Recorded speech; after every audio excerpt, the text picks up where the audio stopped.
Praise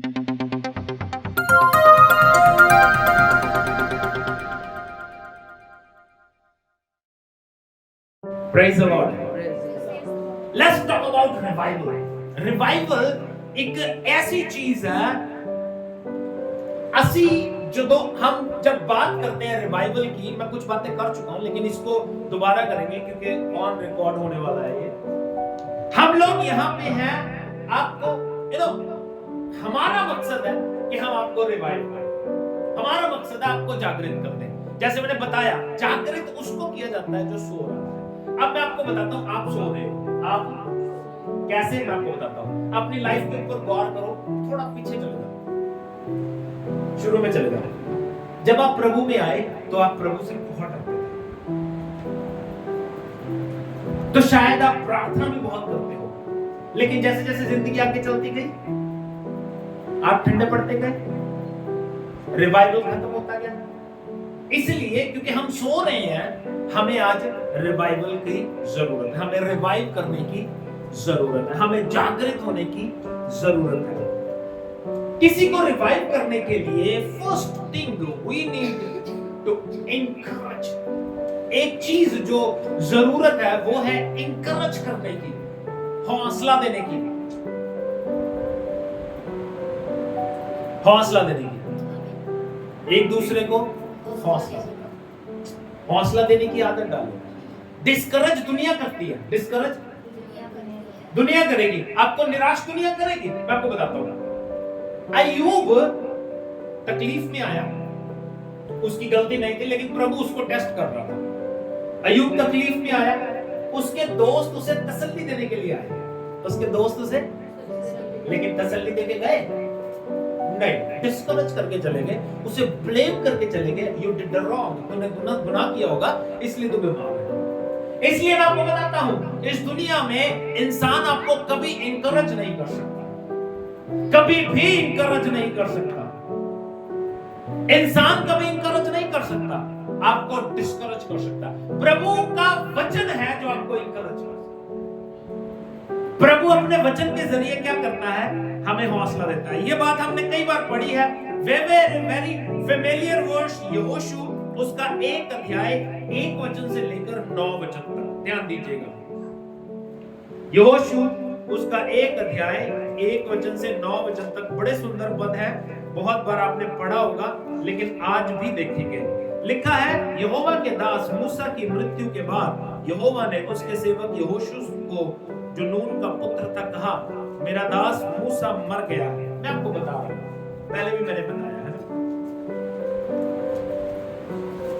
क्या लिखा है यहाँ पे, मूसा मर गया, काम चल रहा था वो रुक गया, और बाद में प्रभु क्या कहता है, अब मुझे यहोशू की जरूरत है।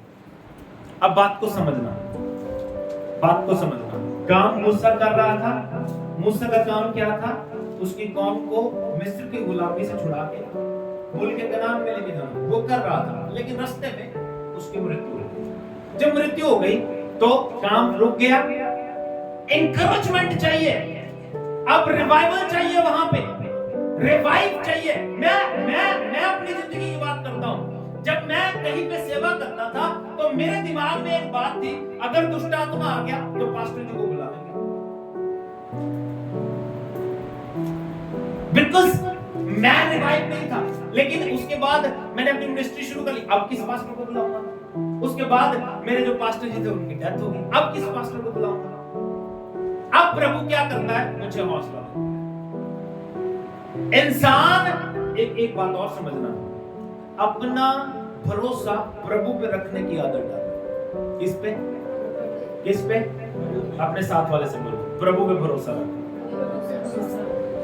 मैं आपको बताऊं, क्योंकि प्रभु ही है जो आपके काम आएगा, इंसान कभी काम नहीं आ सकता, इंसान कभी काम नहीं आएगा, या वो दुनिया छोड़ के जा सकता है।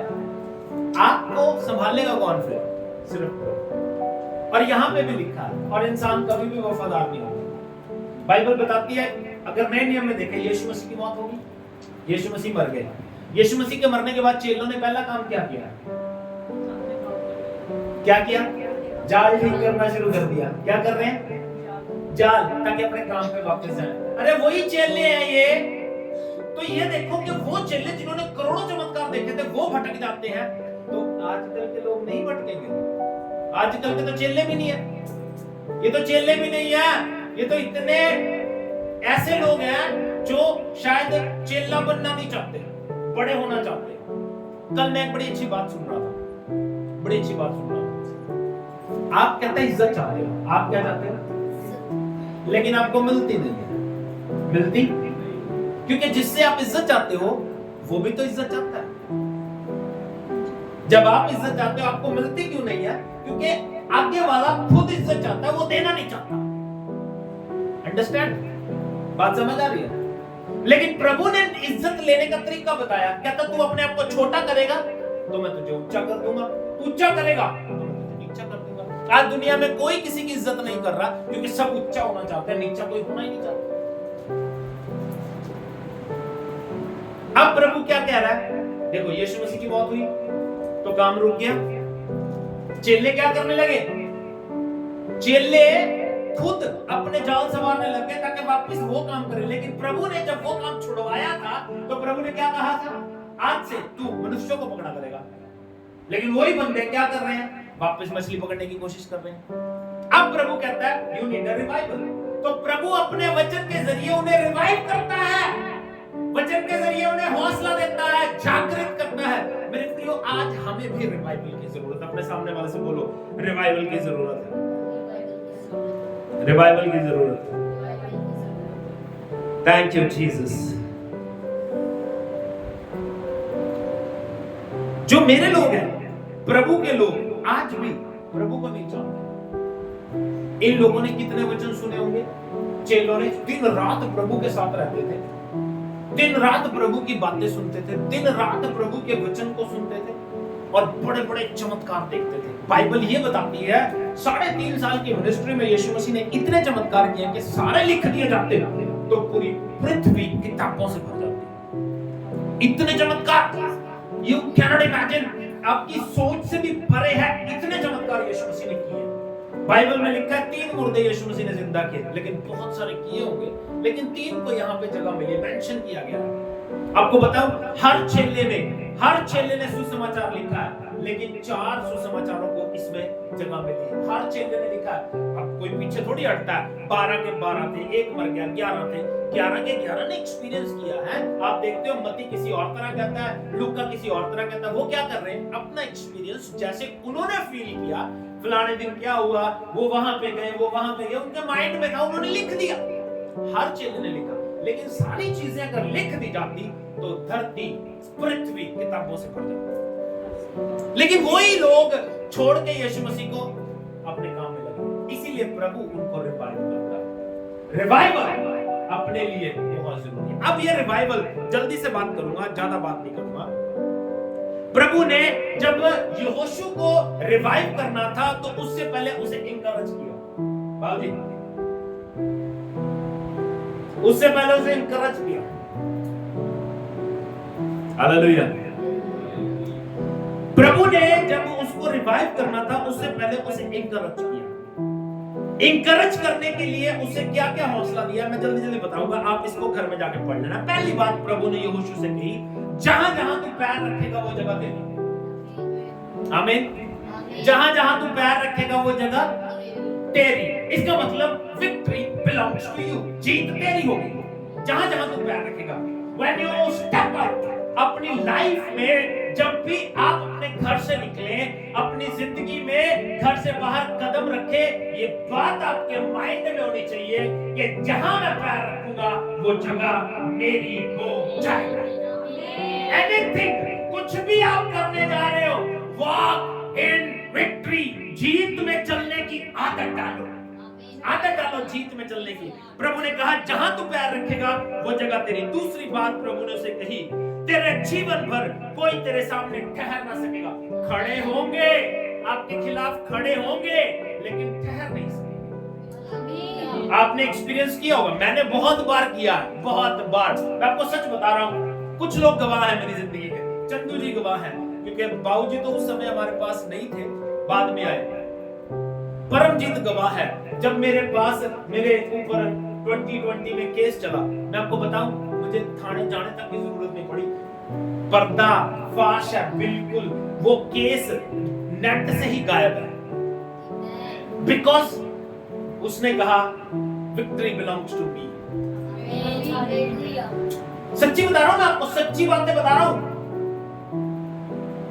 एक्सपीरियंस, मैंने खुद एक्सपीरियंस किया, आप में से भी कईयों ने किया होगा। पहली बात, जहां जहां तू पैर रखेगा वो जगह तेरी। दूसरी बात, तेरे जीवन भर कोई तेरे सामने ठहर ना सकेगा। मैं वो लोग जो मेरे खिलाफ खड़े थे ना, आज उनको शर्म आती है मुझसे बात करने। सच बता रहा हूं, मुझे कोई फर्क नहीं पड़ता, एंड मैं इंटरेस्टेड भी नहीं उनसे बात करने के लिए। मैं अपना मगन रहो यार, मस्त रहो। तीसरी बात प्रभु ने उसे कही, जैसे मैं मूसा के साथ रहा वैसे तेरे साथ भी रहूंगा। मूसा के साथ रहा वैसे तेरे साथ रहूंगा। चौथी और आखिरी बात उससे कही, ना धोखा दूंगा ना छोड़, ना धोखा दूंगा। मेरे प्रियो, ये चारों बातें मेरे और आपके लिए भी है। आमीन। मेरे और आपके लिए भी है। प्रभु आपसे कहता है, प्रभु आपसे कहता है, मुझसे कहता है, जहां जहां तू पैर रखेगा वो जगह तेरी हो जाएगी। प्रभु आपसे और मुझसे कहता है, तेरे जीवन भर कोई तेरे सामने ठहर ना सकेगा। जैसे मैं मूसा के साथ रहा वैसे तेरे साथ रहूंगा, ना मैं तुझे धोखा दूंगा ना मैं तुझे छोड़ूंगा। प्रभु ये सारी बातें, मैं आपको बताता हूँ, ये चारों बातें अपने माइंड में बिठा लो। जब भी आप अपने घर से निकलो, ये चारों बातें लेके निकलो। मैं सच बता रहा हूँ, जीत के साथ अपने घर पे आओ। सच्ची बातें हैं, वचन सच्चे हैं। Amen, thank you Jesus. अब सवाल ये है, ये रिवाइवल आएगा कैसे? Revival, we need revival. Actually we are sleeping. अपने साथ वाले से बोलो, तू सो रहा है, तू सो रहा है, तुझे रिवाइवल की जरूरत है, तुझे रिवाइवल की जरूरत है। अच्छा, इसमें ना शर्माने की जरूरत नहीं है। तुझे तुझे इंग्लिश में एक ही वर्ड है, तू। हिंदी पंजाबी में हम आदर देते हैं ना, आप, तुसी, तो शर्माने की जरूरत नहीं। जैसे आप जैसे बोलना चाहते हो बोल सकते हो। इंग्लिश में एक ही वर्ड है, यू। यू का मतलब क्या होता है? तू, तुसी नहीं होता। तो ये हमारा कल्चर है, इट्स फाइन। वहां बड़ा हो छोटा हो एक ही वर्ड होता है, यू। तो इसलिए मैं उसी फ्लो में बोल देता हूँ, राइट? उसी फ्लो में बोलता हूँ। अपने साथ वाले से बोलो, रिवाइवल की जरूरत। अब ये रिवाइवल आएगा कैसे, जल्दी बता रहा हूँ। पहली बात, यहोशू की तरह अपने आप को डेडिकेट करना पड़ेगा। रिवाइवल कहां से शुरू होगा? मुझसे। कहां से शुरू होगा? बोलो, मुझसे रिवाइवल शुरू होगा। तो मुझे क्या करना पड़ेगा? बोलो, मुझे क्या करना पड़ेगा? मुझे यहोशू की तरह अपने आप को समर्पित करना पड़ेगा। यहोशू ने सारी बातें सुनी, उसके बाद कहता, ओके प्रभु जी, मैं रेडी हूं। Amen. We need to understand our dedication. हमारी जो डेडिकेशन है वो रिवाइवल लेके आया। ये बातें मैं दिल्ली में बता नहीं पाया, और अभी मैं कुछ और लेके आया था। सच बता रहा हूँ, ये देखो मेरी पुरानी बाइबल लेके आया था। आज भी मैं कुछ और शेयर करने वाला था, लेकिन प्रभु ने लास्ट मोमेंट पे चेंज कर दिया। We need revival. रिवाइवल के लिए पहली बात हमें क्या करना है? अपने आप को डेडिकेट करना है। जब तक हम अपने आप को प्रभु को सौंपेंगे नहीं, तब तक रिवाइवल आएगा।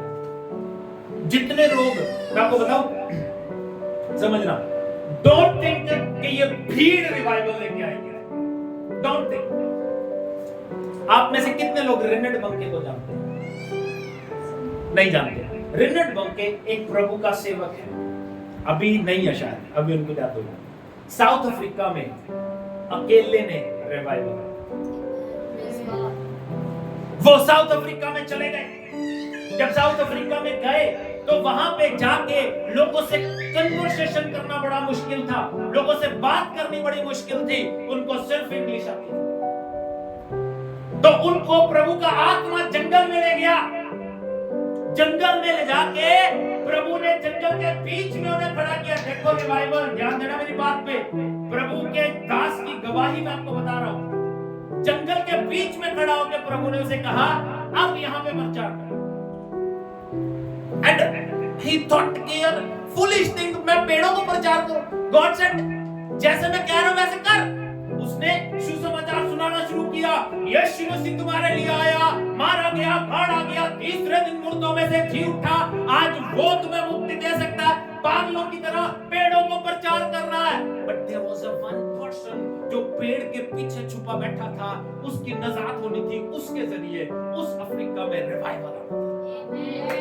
डोंट थिंक, ये मत सोचो भीड़ रिवाइवल लेके आएगी। वो अकेला ही बंदा रिनेट बन के अफ्रीका में जाके आज अफ्रीका में क्रिश्चियनिटी काम कर रही है, प्रभु के लोग बढ़ रहे हैं। मैं आपको बताऊं, आज सबसे ज्यादा डेडिकेटेड लोग पता है कौन होते हैं? नीग्रोस। ज्यादा प्रार्थना करने वाले। आज सबसे बड़ा चर्च पता है किसका है? नीग्रोस का। 10 लाख लोगों की कलीसिया है, 10 से 15 लाख। 3 किलोमीटर तक ऑफरिंग लेने के लिए उन्हें सेंट्रो कार लेके जानी पड़ती है। 3-3 किलोमीटर तक ऊपर से छत खुली है, उसके अंदर ऑफरिंग डालते हैं। Can you imagine? किसी निग्रो का चर्च, किसकी वजह से?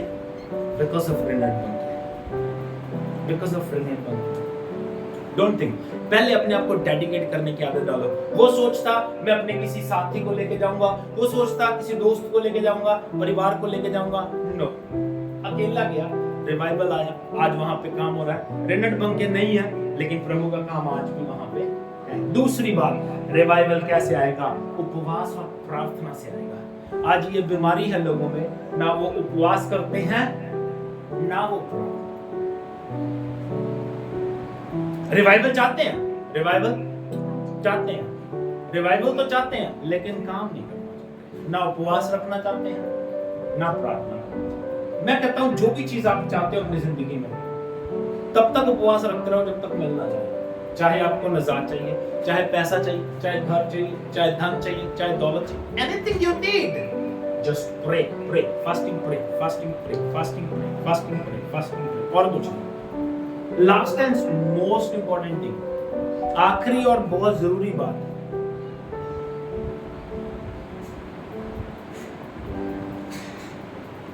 we need the great Holy Spirit. पवित्र आत्मा की हमें जरूरत है, पवित्र आत्मा की। लोगों को लगता है कि पवित्र आत्मा हमारे साथ। मैं रात में बोल रहा था, जो बंदा ये सोचता है कि मैं चर्च जा रहा हूँ, इधर जा रहा हूँ, उधर जा रहा हूँ और पवित्र आत्मा मेरे साथ है, डोंट फूलिश। अपने आप को धोखा ना देना, अपने आप को धोखा ना देना। एक बंदा जो झूठ बोल रहा है, क्या पवित्र आत्मा उसके अंदर है? एक बंदा जो गाली दे रहा है, क्या पवित्र आत्मा उसके अंदर है? बट स्टिल ही बिलीव्स, उसको ये विश्वास है कि प्रभु का आत्मा मेरे अंदर है। प्रभु का आत्मा अंदर नहीं है।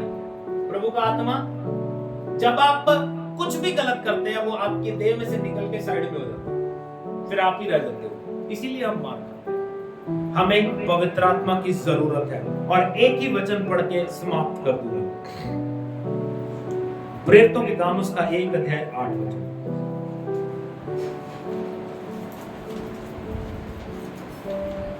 पवित्र आत्मा का आना हमारे जीवन में बहुत जरूरी है। मैं आपको बताता हूं, पवित्र आत्मा पेंटिकोस्ट के दिन 2 अध्याय में लोगों पे उतरा। 120 लोगों पे। कितने लोगों पे? 120 लोगों। कितने लोगों पे? 120 लोगों पे। और जब 120 लोगों पे उतरा, एग्जैक्ट उसके बाद लिखा है पतरस प्रचार करता है। पतरस कितने लोगों में? नहीं, लाखों लोगों में। कितने लोगों में? कितने लोगों में? कितने लोगों में? क्योंकि बाइबल बताती है वहां पे पर्व था, जगह जगह से यहूदी लोग वहां पे इकट्ठे हुए थे और प्रभु के दिन को, जो त्योहार थे इजराइलियों के, वो मना रहे थे। उनमें से 3000 लोग बचे थे। क्या हुआ था? अब रेशो कितनी होनी चाहिए? 10% की रेशो लगा लो, ठीक है?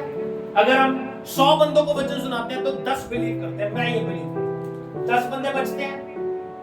अगर 3000 बचे हैं तो वहां पे कितने लोग थे?